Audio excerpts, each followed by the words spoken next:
Welcome to UK News Times. My name is John J. Coover. Let's check the latest news headline.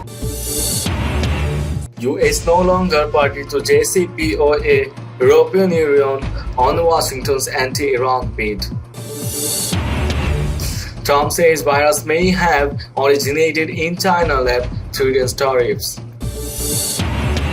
Russia ready to send Iraq S-400 missile systems upon Baghdad's request, ambassador. German blacklisting of Hezbollah only serves Israeli interests, Iran. India committing war crimes in Kashmir under cover of coronavirus pandemic, Imran Khan. That was the headline. We now move on to the news in detail.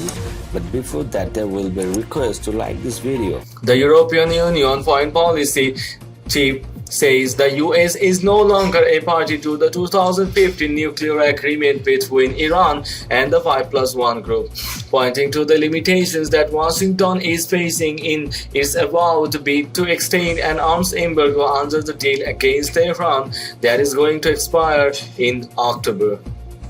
According to Press TV, Joseph Boyle told the Radio Free Europe Radio Liberty media outlet on Thursday, it's clear that in the statement by US President Donald Trump and the US presidential memorandum of last May, they announced that he was ending his participation in JCPOA. He was referring by acronym to the Joint Comprehensive Plan of Action, the landmark agreement that came about in Vienna in July 2015, lifting nuclear-related sanctions against Iran. The US though left the deal in May 2018 and returned the sanctions, although all of the deal's other parties, in addition to the European Union and the United Nations, have constantly called it a pillar of regional and international peace and security. Washington also returned the sanctions in another illegal and unilateral move targeting the JCPOA that has been endorsed by the UN Security Council in the form of a resolution. Under the resolution, a ban imposed on sales of conventional weapons to Iran will expire this October. Washington, though, has not only defied all calls on it to return to the deal and lift the sanctions, but also vowed to do all in its power to prevent removal of the arms ban.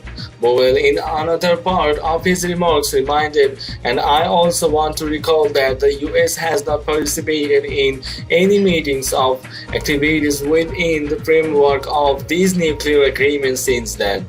So it's quite clear for us that the US are no longer a participating member in this agreement.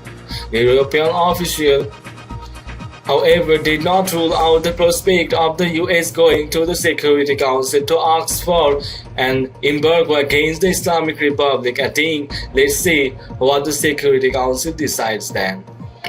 European officials told CNN on Wednesday that Britain, France, and Germany, the three European parties to the JCPOA, who are all Washington's allies, would not back its call for renewing the weapons ban. US President Donald Trump has threatened China with new tariffs amid the coronavirus outbreak he blames Beijing for. According to Press TV, Trump said Thursday his ongoing trade deal negotiations with the Asian country were now of secondary importance to the virus pandemic as his administration crafted retaliatory measures over the outbreak. We signed a trade deal where they are supposed to buy, and they have been buying a lot actually. But that now becomes secondary to what took place with the virus, Trump told reporters. The virus situation is just not acceptable. Currently, a range of options were being discussed against China, Reuters cited two US officials as saying, noting that they cautioned that efforts were in the early stages. According to the one official, Trump's top national security team or the president have not yet been informed of the recommendations. There is a discussion as to how hard to hit China and how to calibrate it properly, one of the sources said. Trump also told reporters that he was confident the coronavirus might have originated in a Chinese virology lab, but refused to describe the evidence. When asked if he had been evidence that gave him a high degree of confidence the virus came from the Wuhan Institute of Virology, he said, Yes, I have. He, however, declined to give specifics, saying, I can tell you that I am not allowed to tell you that. There's a lot of theories, he said, but we have people looking at it very strongly. Scientific people, intelligence people, and others. The Chinese Institute has dismissed the allegations and other US officials have played down their likelihood. His remarks come as the US intelligence community concluded Thursday that the novel coronavirus originated in China but was not man-made or engineered. Russian ambassador to Iraq Maxim Maximov says Moscow is prepared to provide Baghdad with advanced S-400 air defense missile systems once the Arab country makes an official request for the military hardware. The Russian side has thus far not received an official request in this regard. There is no doubt that recent developments have increased interest in air missile defense systems, especially the S-400 system.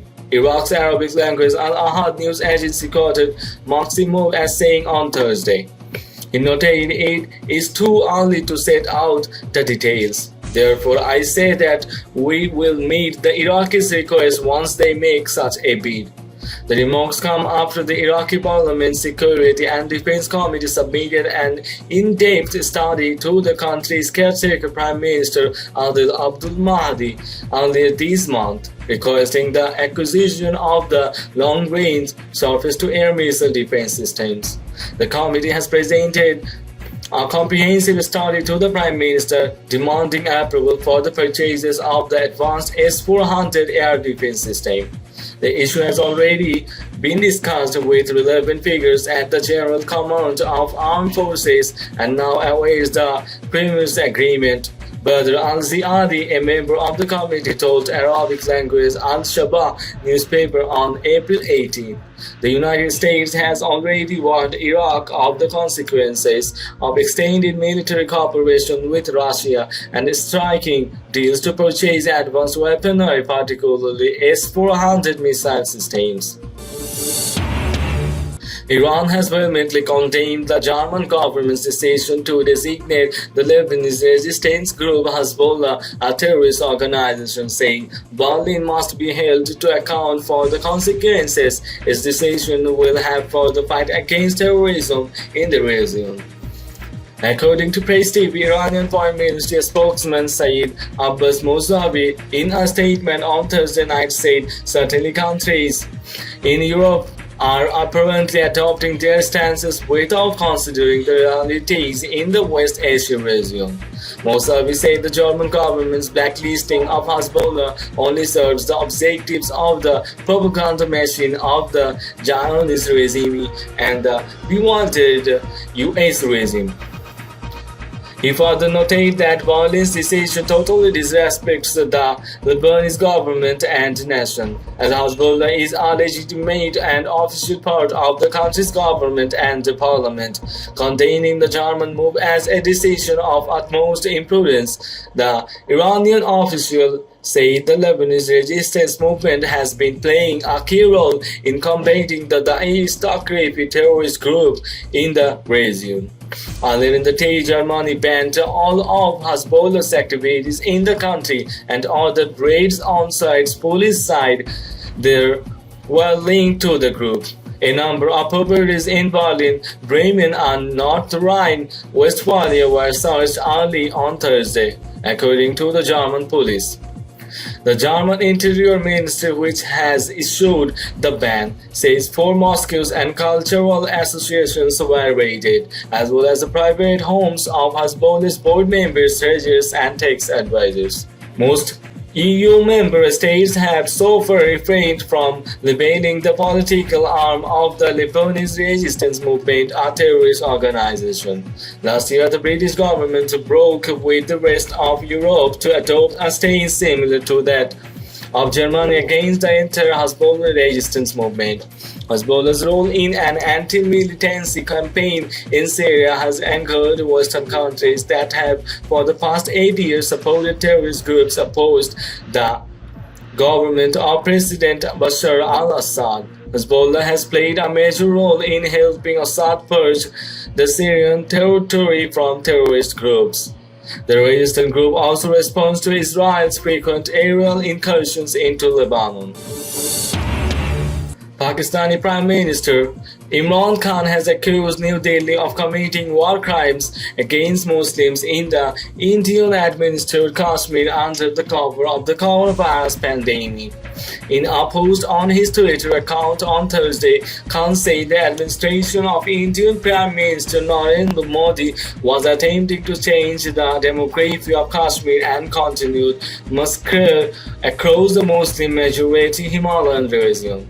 He urged the international community to take notice of the crimes in violation of the Fourth Geneva Convention and the international humanitarian laws.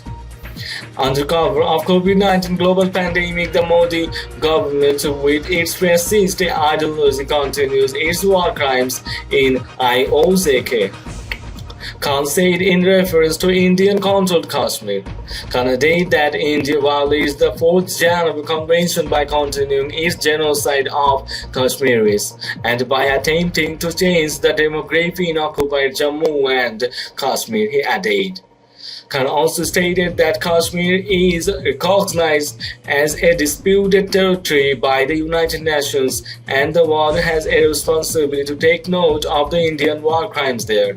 Last year, Khan had warned in a speech that the issue of Kashmir could lead to a nuclear war between Islamabad and New Delhi if the international community failed to intervene. Tensions have been soaring for months in the wake of Modi's move to strip India's portion of Kashmir of its autonomy and bring it under direct rule.